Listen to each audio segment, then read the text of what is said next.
If you are seeing the sigil number 58, it means that you're in a situation where your pessimism is blinding you to actual reality.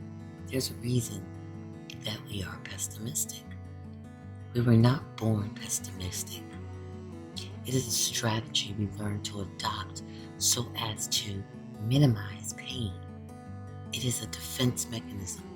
This means if we are pessimistic in general, we have been deeply and repeatedly hurt in our lives, and it is guaranteed that the hurt will or was a crushing hurt, of disappointment. It means that if you are pessimistic in this single situation, you are doing so to minimize pain, especially the potential of disappointment. People use pessimism as a way to explain bad events in a stable and predictable way, right? They can always count on it to work. We tend to think bad events are caused by us, that which we control, and will definitely occur again, meaning that we're predicting the future. Even though it is said that pessimism spreads helplessness, it is a strategy to try to avoid the painful helplessness of having a goal that you feel you cannot attain, being excited only to be superly disappointed, and hoping only to find your hope shattered into thousands of pieces. You projecting that and manifesting that to come. If you are seeing the sigil, right, then take a look at the signs around you. See, because there's signs everywhere.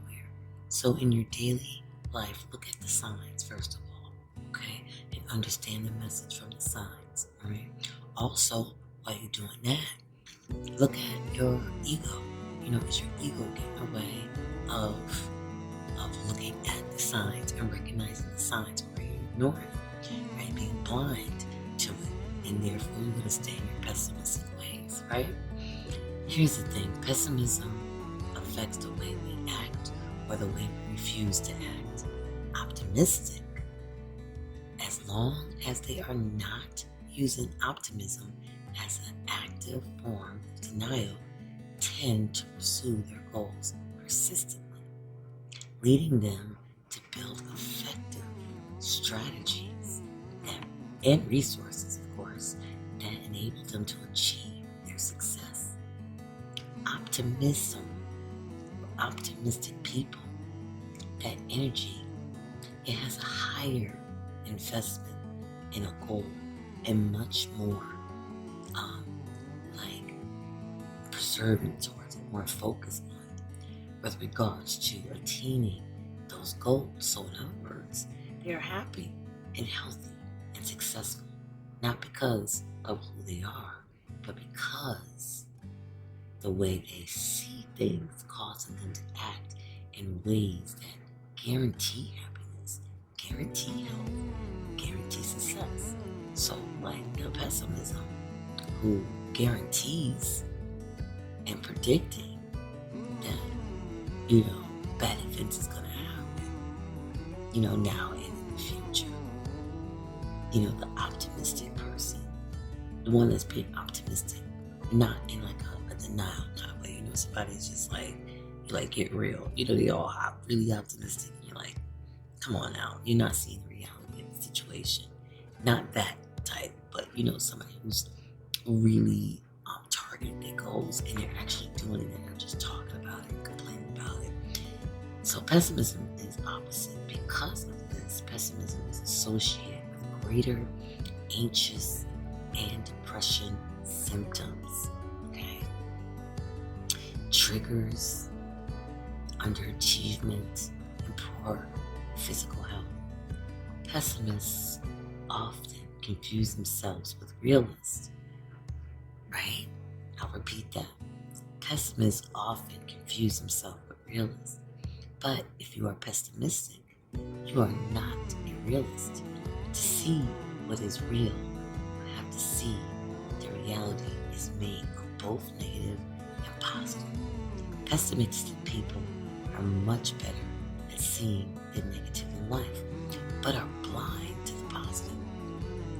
Optimists are better at seeing the positive in the life, but if they are using optimism in a good strategy way, remember they're not in denial, they are blind. They're not blind to the negative. The optimisms that are like really blind, they're blind to the negative. This means you do not currently have a grasp on reality. If you are seeing the Sigil, you are not looking at the negativity that reality has to bring in the situation. And you are using negative mental distortion to protect yourself, and it is causing you to act or not to act in ways that do not benefit you. So ask yourself this question: what would I do differently in this scenario if I knew I had very real reason to expect a positive outcome and expect the best? So what would you do differently in your circumstances and situations in your life that you already know that you can do well? You already know that the outcome is going to go in your favor, and you know that, things are going to be beneficial for you in the long run. So what would you do differently? Have a good day and night. This is your shadow work reading, Blinding Pessimism, number 58. Shadow work